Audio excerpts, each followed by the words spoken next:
नमस्कार, मी भार्गव गोस्वामी. आपण पाहत आहात तळोदा वृत्तांकन न्यूज. चला तर मग पाहूया आजच्या ताज्या आणि महत्त्वाच्या बातम्या. तेलखेडीच्या शेतकऱ्यांचा एल्गार. प्रशासकीय भ्रष्टाचाराविरोधात 5 फेब्रुवारीला रस्ता रोको. धडगाव शहादा मार्ग ठप्प होणार. नमस्कार. नंदुरबार जिल्ह्यातील धडगाव तालुक्यातील तेलखेडी येथील शेतकऱ्यांचा संयम आता सुटला आहे. निसर्गाच्या कोपानंतर आता प्रशासकीय अन्यायाने होरपळलेले शेतकरी आक्रमक झाले असून येत्या 5 फेब्रुवारीला धडगाव शहादा मार्गावर बेमुदत रस्ता रोको आंदोलनाचा इशारा देण्यात आला आहे.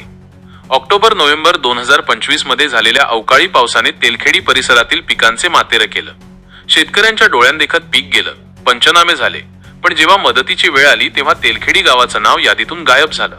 हा तांत्रिक घोळ आहे की जाणीवपूर्वक केलेला भ्रष्टाचार, असा प्रश्न आता उपस्थित होत आहे. ग्रामस्थांनी थेट उपकृषी अधिकारी विजय भलकारे यांच्यावर निशाणा साधला आहे. आर्थिक मागणी पूर्ण न केल्यामुळेच गावाला नुकसान भरपाईपासून वंचित ठेवल्याचा खळबळजनक आरोप शेतकऱ्यांनी तहसीलदार अक्राणी यांना दिलेल्या निवेदनात केला आहे. 5 जानेवारीला निवेदन देऊनही प्रशासनाला जाग आली नाही.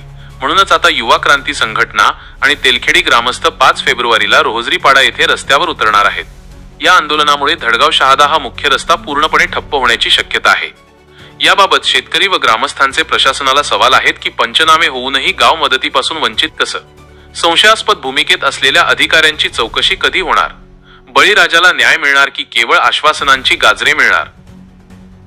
2 फेब्रुवारी 2026 रोजी आम्ही तहसीलदार साहेबांना निवेदन दिलं आहे की जे मागील वर्षी 2025-26ला आम्ही जे निवेदन दिलं होतं त्याच्यामध्ये आमचं जो गाव आहे तेलखेडी बाधित क्षेत्रामध्ये ने टाकलं म्हणून आम्ही 5 जानेवारी 2026ला निवेदन दिलं होतं.